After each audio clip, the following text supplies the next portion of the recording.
Hey everyone, welcome back to PeasyMaster. In this video, I'll show you how to fix the no network or phone off issue in Life360. First, long press the Life360 app and open app info. Go to storage and clear the cache. Next, check your internet connection.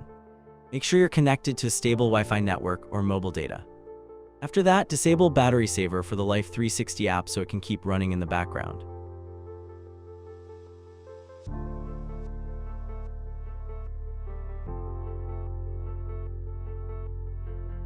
Now open your phone's settings and make sure Life360 has all the required permissions, especially location, background location, and mobile data.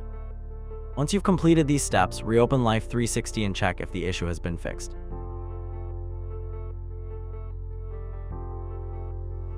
And that's it. That's how you can fix the no network or phone off issue in Life360. Like and subscribe to PeasyMaster for more tutorials. Thanks for watching, and I'll see you in the next one.